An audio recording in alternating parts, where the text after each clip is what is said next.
Halo semua, gua balik lagi dan kali ini gua bakal bahas materi tentang kasus pembulian. Mungkin untuk sebagian besar orang, kasus bully itu cuman ada di drama-drama, film-film, dan sinetron-sinetron aja. Tanpa mereka ketahui, tanpa mereka sadari, sebetulnya kasus bullying itu sudah banyak terjadi di sekitar mereka. Mungkin kitanya saja yang tidak pernah tahu jeritan-jeritan yang selama ini tak pernah terdengar. Kasus bullying di Indonesia sendiri seperti hal yang udah biasa ya, kayak hal yang lumrah gitu. Kayak cuman, bercanda doang. Kalau belum ada korban jiwa, maka beritanya akan lalu begitu saja. Jadi, sebelum gue lanjut, gue pengen nanya nih kalian. Kalian pernah gak sih terbesit rasa ingin tahu gimana perasaan si korban bullying dan bagaimana rasa menjadi pembuli itu sendiri? Tapi sebelum ke situ, sebagai dasar gue mau nanya nih, kalian tahu gak sih apa itu bullying? Yap, benar banget. Bullying itu adalah kasus kekerasan ataupun penindasan yang dilakukan oleh satu orang ataupun sekelompok orang kepada orang lain dengan tujuan untuk menyakiti baik fisik maupun perasaan orang tersebut. Gue yakin sih pasti kalian udah pada tahu kan apa itu bully. Jadi gue bakal lanjut ke pertanyaan yang sebelumnya gue tanya ini. Pernah gak sih terbesit di pikiran kalian bagaimana rasanya menjadi korban bully ataupun pembuli itu sendiri?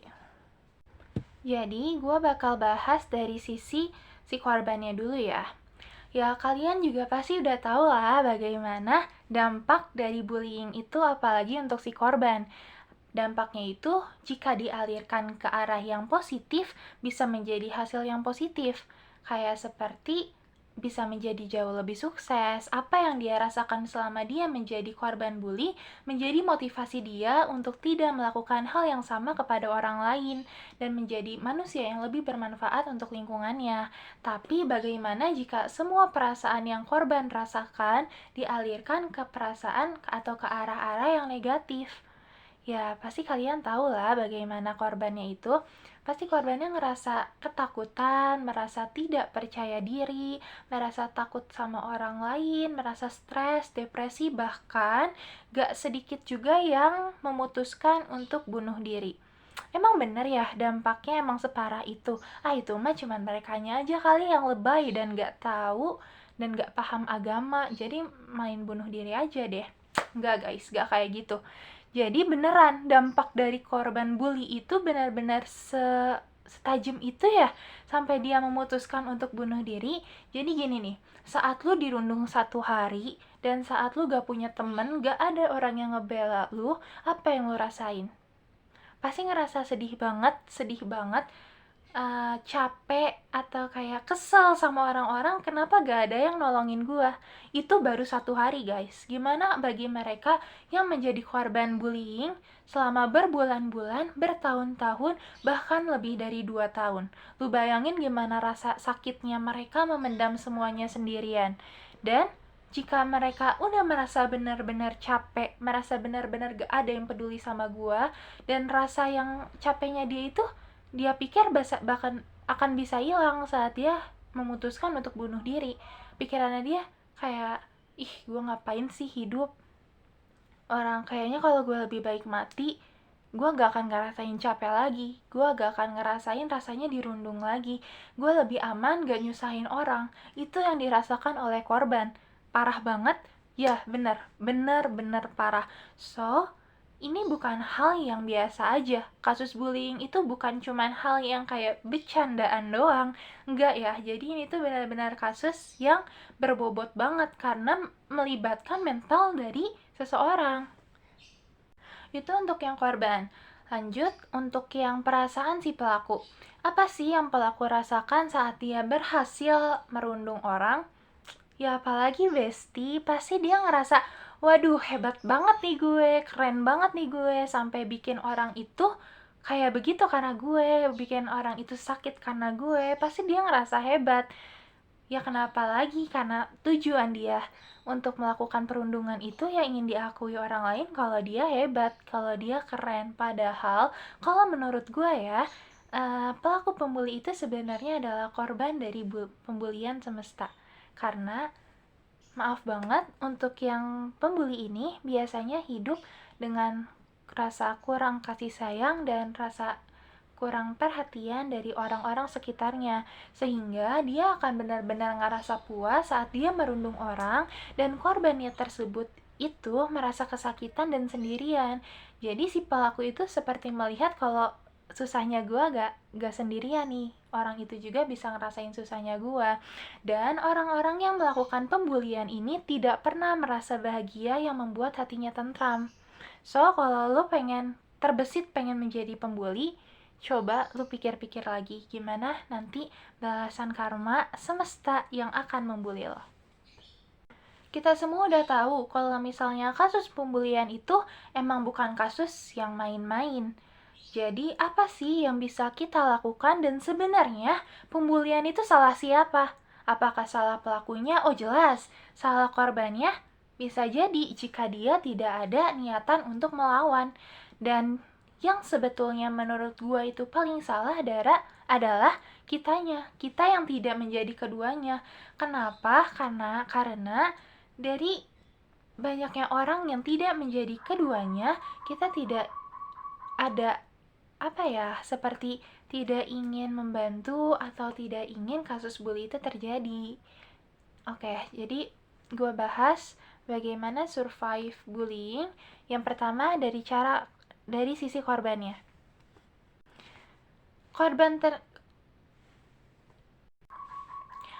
Saat lo menjadi korban bully, sebisa mungkin, dan gue harap banget lo untuk speak up untuk kepada orang yang lu percaya atau ke guru lu yang emang benar-benar punya perhatian kepada siswanya. Lu harus speak up, lu harus ngomong. Mereka mau ngancem lu gimana juga itu cuman karena ketakutan mereka kalau mereka gak bisa ngerundung lu lagi. Jadi menurut gue sebisa mungkin lu harus speak up. Lu harus percaya sama satu orang yang bisa nyelamatin diri lo juga. Dan selain lo speak up, lu harus berani melawan si perundung itu. Emang rasanya pasti susah, tapi saat lu menunjukkan kalau diri lu kuat, diri lu lemah, diri lu bisa melawan, mereka akan takut untuk merundung lu lebih parah. Karena mereka udah tahu kayak, ini anak sebenarnya bisa ngebales yang lebih. So, jadi gue minta banget buat kalian yang menjadi korban, jangan takut untuk speak up. Apalagi ya, masa zaman-zaman sekarang ini kan banyak sosial media. Kayak lu bisa lah jadi anonim untuk menceritakan kesedihan lu, atau yang kalau lu emang benar-benar pengen semuanya cepat selesai, lu bisa lapor kepada pihak yang berwajib. Kan ada tuh pasalnya terhadap kekerasan. Itu bisa tuh kalau misalnya lu emang benar-benar gak mau sama orang itu. Tapi jangan dibalas pakai kekerasan lagi dengan cara lu ngelampiasin ke orang lain dan lu ngebeli orang lain, ya sama aja ya. Oke, jadi yang kedua itu untuk pelaku. Yang tadi itu kan untuk korban, jadi yang kedua ini adalah untuk pelakunya. Kita gak bisa mengendalikan orang lain, tapi kita bisa mengendalikan diri kita. Kalau jika ada kasus bully itu terjadi, jika pembulinya banyak, sebetulnya yang tidak terlibat itu lebih banyak. Kalau misalnya kita yang tidak terlibat itu bisa bersatu melawan korban, maka si pembuli ini gak ada apa-apanya. Dan untuk kalian yang sekarang menjadi pelaku bully, gue mohon maaf banget ya ngomong kayak gini, tapi kalau menurut gue lu lebih baik stop. Karena saat korban itu udah gak ada, saat yang lu bully itu udah gak ada, lu gak bisa dapat kebahagiaan lagi dong. Jadi menurut gue mending lu cari kebahagiaan dengan cara yang benar-benar aja deh. Benar kayak cari lu hobi baru, kayak cari kegiatan baru, lu ikut organisasi, lu ikut cari temen yang benar-benar bisa ngertiin lu, yang lu gak takut harus cerita sama siapa-siapa, sehingga lu gak perlu merundung orang.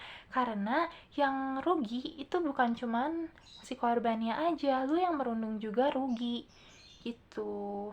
Dan untuk kita selaku yang tidak berpihak kepada keduanya, tidak merasakan menjadi pembuli, tidak merasakan menjadi korban, gue minta banget untuk kita semua, karena kita sebagai manusia udah dikasih hati ya, udah dikasih perasaan, jadi gue minta banget kepada kita untuk lebih memperhatikan kasus-kasus bully yang terjadi.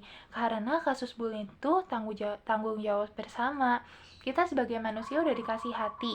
Kalau misalnya kita hanya hidup tidak memperhatikan orang lain, kita hidup cuman buat makan, cuman buat kerja, hewan juga kayak begitu guys. Jadi emang benar-benar yang membedakan antara manusia dengan makhluk lainnya itu kan beneran hati ya. Jadi tolong pakai hati kalian dengan benar.